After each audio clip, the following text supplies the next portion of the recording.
Sienna Clarke stood in a dark gas station parking lot at 11 p.m., staring at 8 crumpled dollars in her hand. Her last $8, her 6-year-old daughter Maya's breakfast money for tomorrow. Then she heard it. A man gasping for air. A massive biker collapsed near his motorcycle, clutching his chest. His face went gray. He was dying right there on the pavement. "Don't get involved," the gas station attendant shouted. "Those Hell's Angels are nothing but trouble." Sienna looked at the dying man, then at her $8. She thought about Maya waking up hungry tomorrow, but she couldn't just walk away. She ran inside, bought aspirin and water with her last $8, and knelt beside the stranger. She did CPR until the ambulance came. She saved his life without knowing who he was.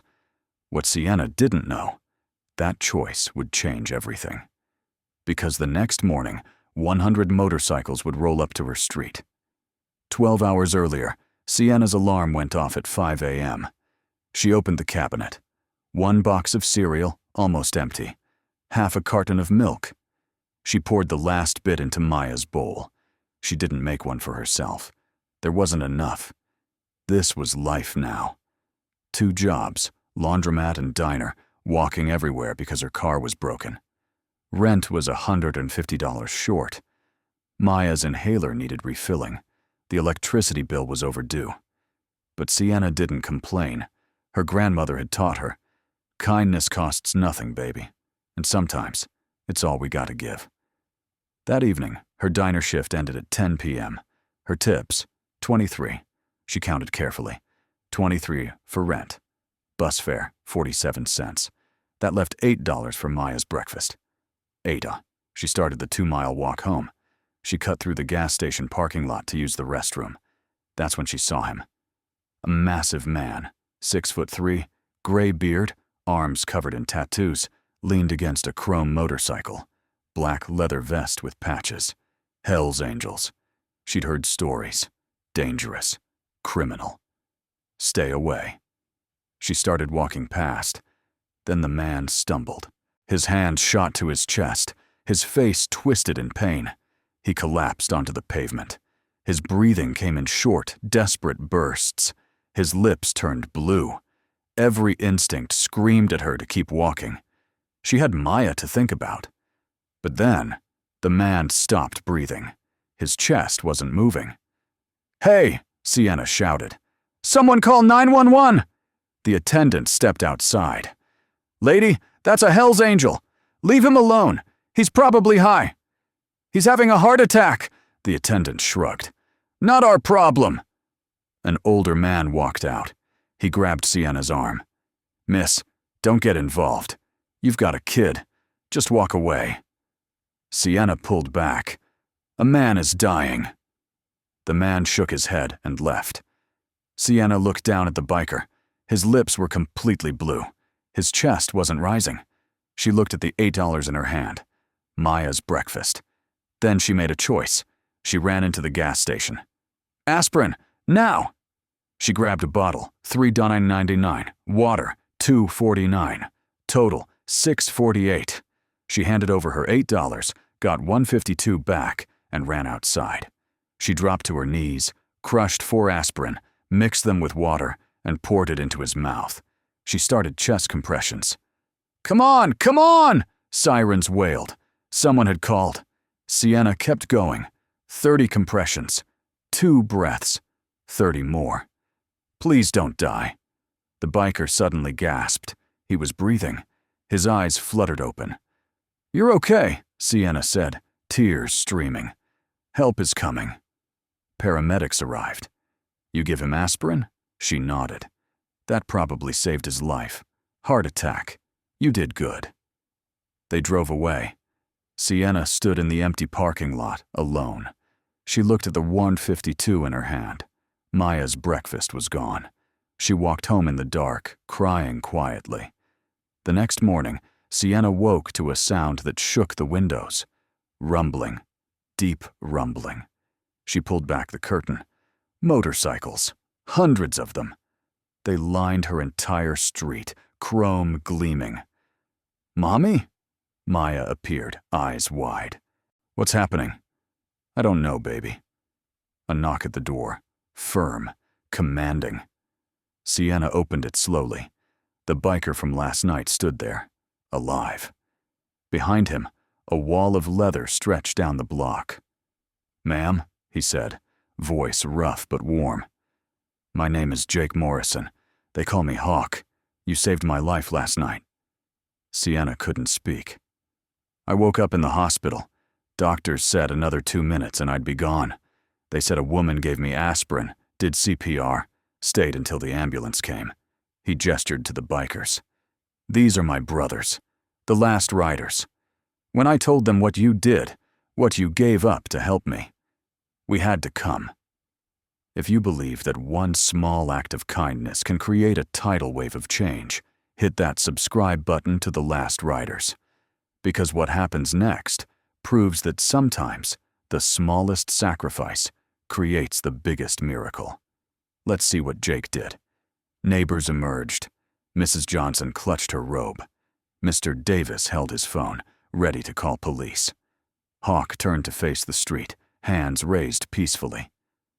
"Folks, we're not here to cause trouble. We're here to say thank you to this woman. She saved my life last night. Gave her last $8, her daughter's breakfast money, to buy me aspirin. Nobody else would help. She did." The street went quiet. "We're the last riders. We're here to make things right." He turned to Sienna. "Ma'am, can we come in?" Sienna nodded, still in shock. Hawk entered, followed by 2 others, Bear and Silver. Maya peeked from behind Sienna's leg. Hawk knelt down. "Hey there, what's your name?" "Maya," she whispered. "Maya. Beautiful name." He pulled out a worn teddy bear. "This was my daughter's. Her name was Lily. She wanted someone special to have it." Maya took it slowly. Hawk stood, facing Sienna. He pulled out a photo, a beautiful girl with bright eyes. "This is Lily. She died 3 years ago. Leukemia. She was 17. His voice cracked. "Before she passed, she grabbed my hand in the hospital and made me promise. Daddy, promise me you'll help people. Promise me you won't waste your second chance." Tears streamed down his face. "Last night, I thought I was dying alone in that parking lot. But you came. You gave me everything you had. You gave me that second chance Lily made me promise to use." He pulled out an envelope. "That's $8,000. $1,000 for every dollar you spent on me. Should cover your rent, your daughter's inhaler, your bills, and get your car fixed." Sienna's knees went weak. She sat down hard. "That's not all," Bear said. He handed her another envelope. "We paid your rent for 6 months. Paid the electric company, too." Silver stepped forward with a bag. "Groceries for a month. Your car's being fixed right now." Sienna couldn't speak. Tears poured down her face. "Why?" she finally whispered. Hawk sat across from her. "Because you saw me as a person, not a stereotype. Because you gave everything when you had nothing. Because my daughter's watching, and I want to make her proud." He paused. "And because we want to start something. In Lily's name." 3 weeks later, Hawk returned with a proposal. "I want to create a foundation, Lily's legacy. Help single parents, families in crisis, people who fall through the cracks." He looked at her intensely. "And I want you to run it." Sienna laughed nervously. "Me? I work at a laundromat." "You worked at a laundromat? Past tense." He slid a paper across. "Executive Director of Lily's Legacy Foundation. Salary, $45,000 a year. Health insurance. Maya, too." Sienna stared at the paper. $45,000? That's more than both my jobs combined. You'll earn it. You'll be giving people hope. You already know how to do that." She signed. Within a month, Lily's legacy was born. The Last Riders organized charity rides, fundraisers, toy drives. The story went viral. Donations poured in, $75,000 in the first month. They opened Clarke House, a community center offering job training, a food bank, an after-school program, medical clinic. Sienna quit both jobs. She ran the foundation full-time. Maya thrived. New school supplies, healthy meals, asthma under control. The stories multiplied. Marcus, a homeless veteran, came to Clarke House. I need a place to sleep, a job, a reason to keep going. Within a week, Lily's legacy placed him in housing and job training. 3 months later, he had an apartment and a factory job. He came back with his first paycheck. I want to donate 10% to help the next person. Rosa, a mother of 3. Lily's legacy paid for my daughter's surgery. Without you, I would have lost her. A 16-year-old girl. The after-school program helped me get a scholarship. I'm studying medicine now. 6 months after that night, Clarke House had helped 347 families. Mrs. Johnson, who'd been terrified that first morning, became a volunteer. I judged those men wrong. They're good people. Mr. Davis, who'd been ready to call police, now hosted barbecues where bikers and neighbors ate together. 1 year later, Clarke House hosted an anniversary celebration. Sienna stood at a podium, Maya in the front row beaming. A year ago, I spent my last $8 on a stranger. I didn't know who he was. I didn't care. He needed help. The room applauded. I was scared. People told me I was making a mistake. But what I learned is this: kindness is never a mistake, even when it costs you everything, especially then. After the celebration, Sienna walked home. She still walked everywhere. She liked the quiet. At a different gas station, she saw a young man on the curb, head in his hands. "Hey, you okay?" He looked up, eyes red. "My car broke down. I need to pick up my son from daycare in 20 minutes. Sienna pulled out $50. "Get your car towed. Get your son." "I can't." "Yes, you can." She handed him a Lily's legacy card. "When you're back on your feet, help someone else. Pass it on."